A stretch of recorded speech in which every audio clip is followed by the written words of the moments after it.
Bab 180. Ziko dan Seva melongok melihatnya. Bahkan Ziko terkejut ternyata Seva mengenali abangnya, bahkan Seva berkali-kali mengatakan, gak bertanggung jawab. Jangan-jangan dia Halim. Mama, Papa. Dengan sangat panik, Ziko diikuti If lalu berlari menuju dalam rumah. Mama, Papa, abang tolongin. Abang diserang. Kenapa Ziko? Aprilia dan Boril yang sedang mengobrol terkejut dengan ucapan Ziko. Mereka sampai bangun dari 20 duduknya. Kenapa Ziko? Tanya Aprilia ikutan panik karena Ziko dan If baru akan keluar melihat putranya. Terlihat Azam masuk ke dalam rumah sambil melindungi kepalanya dengan tangan dari pukulan di kepalanya pakai sapu. Boril dan Aprilia terkejut ketika melihat Seva lah yang ternyata memukuli Azam.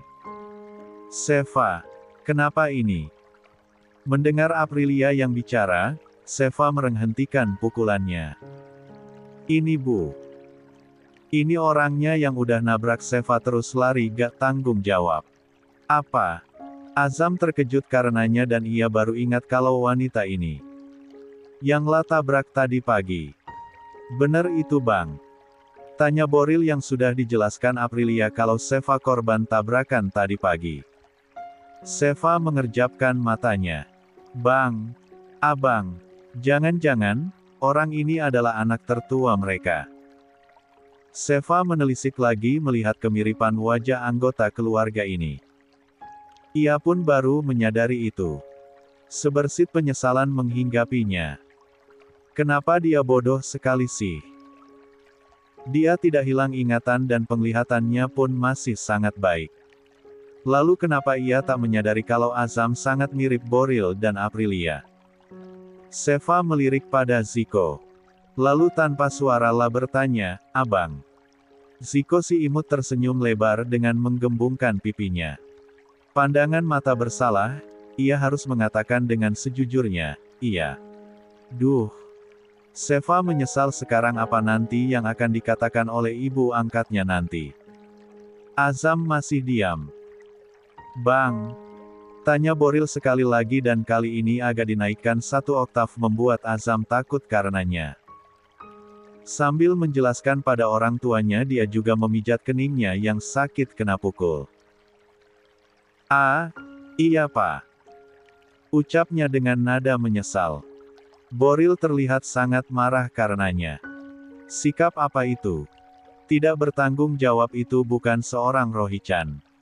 Ucapnya lantang. Kali ini yang terkejut dengan ucapan Boril bukan hanya Azam, tapi juga Seva dan yang lainnya. Asam garam kehidupan serta cobaan hidup luar biasa yang telah dialaminya membuat Boril sadar sebagai seorang pria harus selalu menjunjung tinggi prinsipnya untuk mempertanggungjawabkan yang dia lakukan dalam hal apapun. 21. Meski Aprilia kecewa dengan sikap Azam, tapi ia tak bisa menyela ketika Boril memarahinya. Itulah yang diajarkan Cindy padanya. Suami dan istri harus berjalan satu langkah. Jika suami benar dalam mendidik anak, sesayang apapun pada anak maka harus ikuti kata suami. Jangan membela kesalahannya. Azam tak menjawab. Inilah sifatnya. Dari kecil, ia tak pernah menjawab ketika dimarahi oleh orang tuanya. Dia akan menunggu sampai orang tuanya selesai dan meninggalkannya baru di kemudian hari akan menjelaskan alasan kenapa dia melakukan kesalahan. Bahkan dalam hal ini pun, pria tampan itu sama sekali tidak membela diri, dia hanya diam. Papa harap kamu minta maaf sama dia.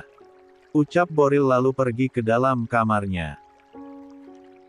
Inginlah mengatakan pada gadis itu agar lekas beristirahat karena hari telah malam mengingat dia besok harus mendaftarkan namanya pada universitas lagi dan juga baru mengalami kecelakaan. Namun ada sesuatu yang mencekam tenggorokannya hingga dia tidak bicara. Biarkan saja nanti istrinya yang akan merawat gadis itu. Aprilia melipat kedua tangannya lalu melihat Azam. Dengar kata papa tadi. Tanya Aprilia. Azam menarik nafasnya kasar lalu menghembuskannya lelah. Maaf. Ucapnya pada Seva. Sedangkan gadis itu yang merasa tak enak, lalu menggelengkan kepalanya. Jangan minta maaf mas, sini. Tak obatin kepalanya. Perubahan sikap Seva yang drastis ini membuat Azam jengah. Iya tuh Fa, obatin kepalanya pasti Pita kena pukul kamu. Bunyinya aja sedep banget didengarnya tadi. Keke Ziko diikuti If. Ziko, tegur Aprilia. Ziko dan Evelyn pun diam tapi bahu mereka masih bergetar menahan tawa. Ini pasti karena efek kamu buru-buru banget pergi ngampus tadi pagi kan? Tanya Aprilia pada Azam yang diangguki putranya itu. Lain kali baca doa kalau naik kendaraan. Hati-hati bafewea mobilnya. Kita bicara nanti. Azam tersenyum melihat wajah ibunya. Selalu lembut dan penuh cinta kasih. Abang, Ziko, kenalin ini Seva Zehra. Anak angkat mama yang di Surabaya. Anak angkat. Tadi ngakunya pengasuh Evelyn masa. Aprilia mengerutkan keningnya. Iya Seva. Seva terdiam lalu menganggukkan kepalanya. Aprilia menghela nafasnya lelah. Mulai hari ini Seva tinggal sama kita sebagai keluarga. Azam dan Seva terkejut karenanya. Keluarga. 22. Dan terjadi lagi. Alea marah dan menolak ditemui. Sudah 1 minggu. Azam merasa sangat bersalah karena terlalu fokus di pekerjaan yang kemarin dia sampai lupa menjemput kekasihnya di acara ulang tahun teman sampai Alea marah dan kecewa padanya. Bahkan ketika dia datang ke apartemennya pun, Alea menolak bertemu. Azam hanya bertemu Hilda. Sambil membawakan beberapa makanan kesukaan serta hadiah-hadiah untuk Alea. Seperti sore ini ketika dia membawakan sebuah tas dan beberapa box makanan yang dia beli langsung dari Butter Sweet by Naswa. Maaf ya Azam. Aleanya lagi gak bisa diganggu. Ujar Hilda dengan wajah memelas dan tak enak hati. Azam yang masih berdiri setelah memberikan oleh-oleh itu lalu tersenyum. Enggak apa-apa tante. Tolong salankan pada Alea. Katakan kalau sudah tidak marah, tolong buka blokiran teleponnya saya ingin bicara. Jawab pemuda itu sopan dan lagi-lagi dibalas dengan senyuman tak enak hati oleh Hilda. Tak lama setelah itu, dengan wajah lesu Azam pamit pulang. Setelah sebelumnya melirik pada pintu berwarna putih yang dia tahu adalah kamar dari Alea. Hilda menghembuskan nafasnya geram. Ia benar-benar tidak tega melihat pria yang tergila-gila pada keponakannya itu sudah seminggu ini bolak-balik tanpa bisa bertemu dengan Alea. Hilda pun membiarkan kue-kue dan tas mahal itu di atas meja lalu menemui Alea di kamar. Udah pulang? Tanya Alea begitu Hilda masuk dengan wajah kesal lalu bertolak pinggang pada Alea. Sok jual mahal banget sih kamu. Emang dia bikin salah apa sih? Sampai kamu nggak mau maafin dan kalian berantem selama 1 minggu. Sembur Hilda. Alea tersenyum sinis menghabiskan gin and tonic miliknya lalu tiduran di ranjang. Aku udah janji sama teman-teman untuk ngajak CEOWANGPED ke acara ulang tahun Bella. Mereka tertawain aku dan bilang kalau kemewahan aku selama ini cuma didapat dari gadun-gadun hidung belang dan gak mungkin kalau aku pacaran sama Azam. Hilda paham itu. Alea butuh status dan pengakuan karena selama beberapa tahun kenal dengan Azam bahkan menjalin hubungan suami istri, Azam tidak pernah memperkenalkannya dengan siapapun. Bahkan menyembunyikan hubungan mereka. Wajar saja kalau Alea marah dan menganggap Azam tidak serius dengannya. Pulang dari acara ultah, Alea menangis karena Azam tak menjemput dan ia dihina oleh teman-temannya. Lah dibilang princess halu. Bahkan saat Alea menunjukkan foto-fotonya dengan Azam di tempat tidur, mereka bilang itu editan. Membuat Alea marah dan kecewa pada Azam. Andai ia datang sore itu, Alea tak akan mendapatkan malu yang luar biasa ini. Tapi, kan kalau kayak gini, kalian jauh Alea. Alea terkekeh karenanya. Sambil menatap langit-langit kamar dia bicara dengan sang tante. 23. Biarin aja. Biar dia nelangsa dan jatuh sakit. Kalau dia cari perempuan lain gimana? Kamu akan kehilangan kesempatan untuk jadi Nyonya Rohichan. Pertanyaan Hilda tersebut membuat Alea bangun dari tidurnya lalu menatap tentunya dengan tajam. Azam gak akan pernah mencari perempuan lain. Aku sudah seperti drugs buat dia. Dia sudah kecanduan, dia sudah tergila-gila sama aku. Dia akan sakit dan gak bisa hidup tanpa aku. Jawab Alea sinis membuat Hilda tertawa karenanya.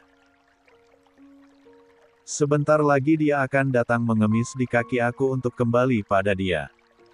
Tante lihat aja. Dia sangat butuh aku. Dan saat dia dalam keadaan sakau kayak gitu aku akan minta dia untuk mempublikasikan hubungan kami. Saat itulah dia nggak akan pernah bisa menolak permintaanku karena dia bisa mati tanpa aku. Hilda bertepuk tangan pelan akan ide dari keponakannya tersebut. Luar biasa sayang, kecantikan dan pesonamu sudah menjerat dan membuat seorang keturunan Boril Rohichan berada di bawah kendali kaki kamu. Tante sangat bangga sama kamu. Alea terkekeh karenanya. Sekretaris Azam yang bernama Tama, adalah teman Alea dan dia mengatakan kalau seminggu ini Azam tak berkonsentrasi kerja dan hanya fokus saat ayah atau omnya datang ke kantor. Di luar itu, Azam sering marah-marah bahkan untuk kesalahan sekecil apapun.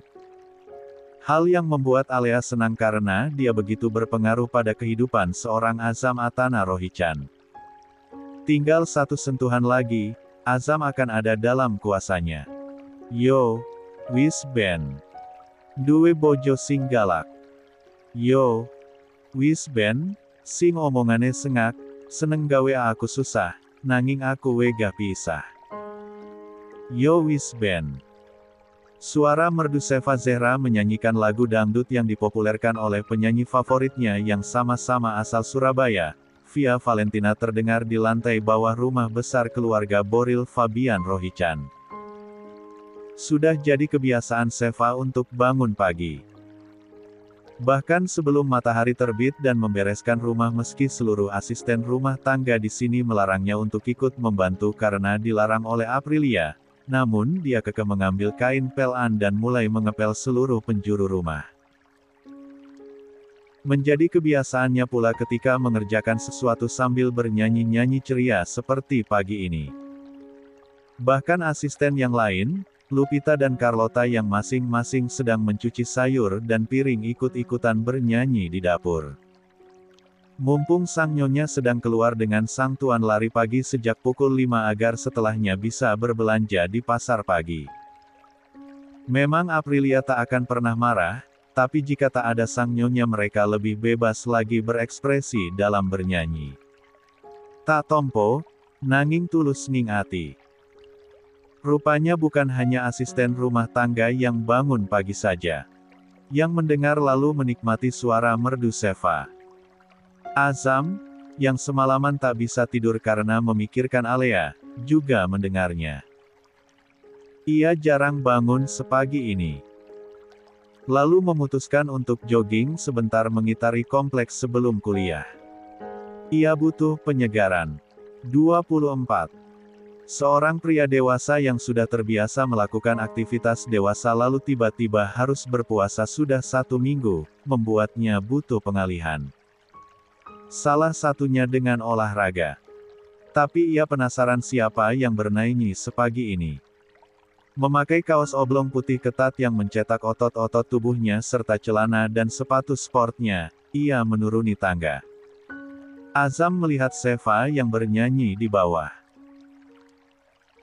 Sesekali berjoget sambil bergoyang pinggul dan menjadikan ujung gagang pel sebagai mic, Seva begitu semangat bernyanyi pagi ini. Azam terkekeh melihatnya. Sampai di 2 tangga terbawah, Azam masih betah melihat Seva yang tengah mengepel dengan membelakanginya itu. Tapi tiba-tiba saja, netra abu Azam melebar, Seva menggoyangkan bokongnya dengan seksi seolah mengikuti hentakan gendang saat ia bernyanyi. Saya masih ting-ting, dijamin masih ting-ting, sama sekali belum berpengalaman. Saya masih BRUG hahaha.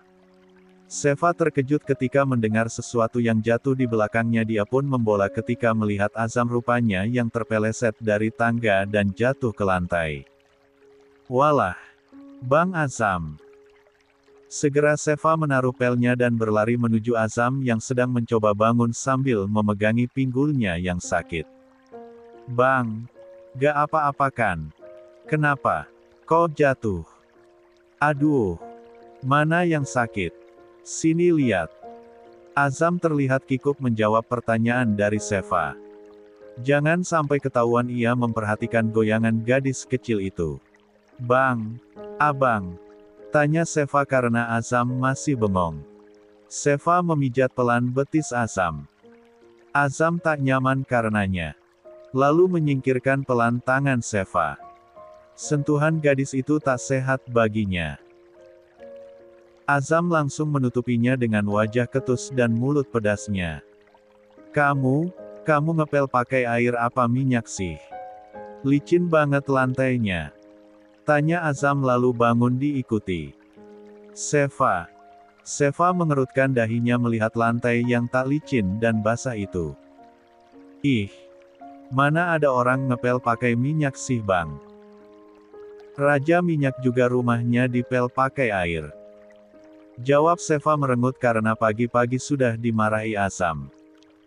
Perasaanlah sudah sangat kering mengepel sesuai dengan standar nasional pengepelan. Memang pada dasarnya saja si Darting alias darah tinggi ini memang suka marah-marah dan mencari kesalahannya saja. Sejak seminggu berlalu, Azam selalu begitu. Bukannya fokus pada dumelan Seva. Azam malah melihat bibir yang dikerucutkan itu. Merah muda alami dan tebal di bagian bawah. Ia menelan selaivannya sendiri. Tapi tak lama, Azam menggelengkan kepalanya. Mungkinkah ini efek karena berjauhan dengan Alea? Ia tak bisa lama-lama begini. Bisa gila nantinya. 25. Seva lagi-lagi heran dengan sikap Azam. Apa sih bang? Liatin aku kayak gitu. Ada yang aneh emang? Tanyanya polos. Iya aneh. Sembur Azam. Apanya aneh? Anak muda kok pakaiannya ngolot. Kaos kebesaran, rok zaman kapan itu? Terus, selera musiknya kuno. Nih kalau ngelamar jadi model WANGPED baru kasih formulir aja udah disuruh pulang. Azam tahu kalau dia kelewatan. Tapi ia memang tak suka dengan cara pakaian Seva yang menyakiti matanya terlihat kuno sekali. Tubuhnya kecil tapi memakai baju yang kebesaran pasti untuk menutupi tubuhnya yang kurus dan tidak berisi itu. Sangat-sangat tidak menarik dia pun tidak memakai make up. Seperti Alea yang pandai merawat diri dan selalu menyenangkan mata dan hatinya. Seva sama sekali tak ada menarik-menariknya jadi perempuan.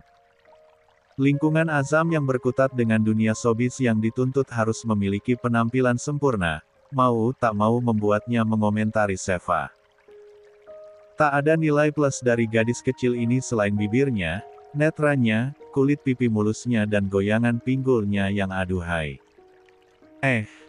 Itu sih banyak Bambang. Umumnya, wanita jika penampilan dan fisiknya dihina akan kesal. Tapi Seva malah melihat Azam sinis. Aku pakai yang aku suka. Bukan yang orang lain suka. Ucapnya lantang. Azam mengerjapkan matanya mendengar gadis itu membantah katanya. Lagian, jadi model. Tanya Seva lagi lalu sedikit maju bersiap mengejek Azam. Strawberry mangga tomat. Sorry gak minat. Ucapnya lalu segera melangkah pergi dari Azam dan mengambil lagi kain pelannya. Azam yang sudah terlanjur kesal lalu memanggil lagi Seva. Anak kecil. Panggil Azam. Seva menarik nafasnya lelah tapi dia pun menoleh juga pada orang yang memanggilnya tersebut. Opo. Bersihin kamar saya Gih. Saya mau jogging dulu.